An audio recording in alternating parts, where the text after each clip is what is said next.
एक बार की बात है, हरे भरे और जीवंत जंगल राज्य के दिल में एक जीवंत और चतुर बंदर रहता था, जिसका नाम जग्गू था। जग्गू कोई साधारण बंदर नहीं था। अधिकांश को पता नहीं था कि उसमें अद्भुत शक्तियां थीं, जिनका उपयोग वह अपने दोस्तों और जंगल को खतरे से बचाने के लिए करता था। जग्गू की शक्तियों में महाशक्ति, बिजली जैसी तेज गति और सभी जानवरों से संवाद करने की शक्ति शामिल थी। हालांकि उसकी सबसे उल्लेखनीय शक्ति उसकी बुद्धिमत्ता थी, जिसका उपयोग वह उनके रास्ते में आने वाले किसी भी खतरे को मात देने के लिए करता था। एक दिन सुबह जब सूरज की सुनहरी किरणें घने जंगल में छन रही थीं, तो जंगल के निवासी आगामी महान जंगल महोत्सव के बारे में उत्साहित हो रहे थे। यह वार्षिक उत्सव खुशी, दावत और सभी जानवरों की प्रतिभाओं को प्रदर्शित करने का समय था। हालांकि हर कोई उत्सव के लिए उत्साहित नहीं था। जंगल की छाया में एक ईर्ष्यालु और चालाक बाघिन, जिसका नाम किरा था, उत्सव को बाधित करने की योजना बना रही थी। किरा हमेशा से अन्य जानवरों की जग्गू के प्रति प्रशंसा से ईर्ष्या करती थी और उसकी प्रतिष्ठा को बर्बाद करना चाहती थी।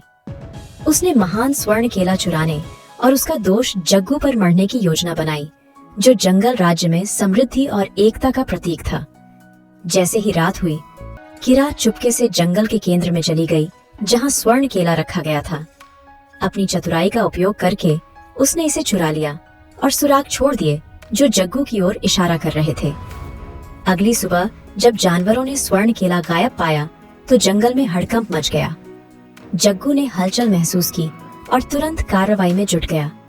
अपनी तेज बुद्धि से उसने जल्दी ही समझ लिया कि यह सब एक षड्यंत्र है। वह जानता था कि उसे असली चोर को ढूंढना होगा और उत्सव शुरू होने से पहले जंगल में शांति बहाल करनी होगी।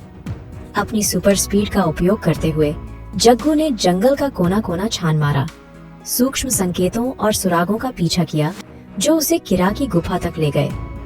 जैसे ही वह पास पहुंचा, उसने किरा को अपनी योजना के बारे में अपनी गुर्गों, शरारती रैकूनों के एक समूह से डींगे मारते सुना। जग्गू ने सीधे उसका सामना करने का निर्णय लिया।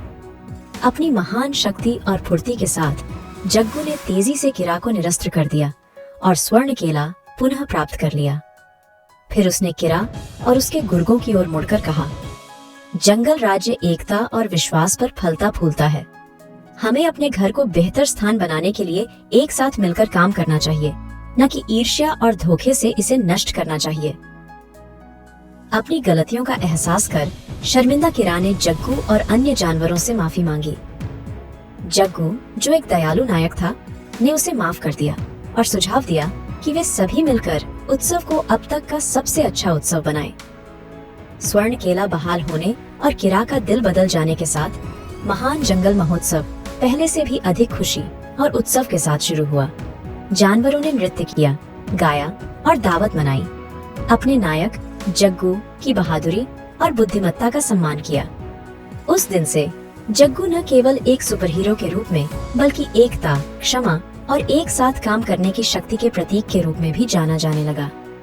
जंगल राज्य फला फूला और जग्गू अपने दोस्तों और घर की रक्षा करना जारी रखा, हमेशा अगले रोमांच के लिए तैयार। इस कहानी का नैतिक ये है कि एकता, विश्वास और क्षमा में अपार शक्ति होती है।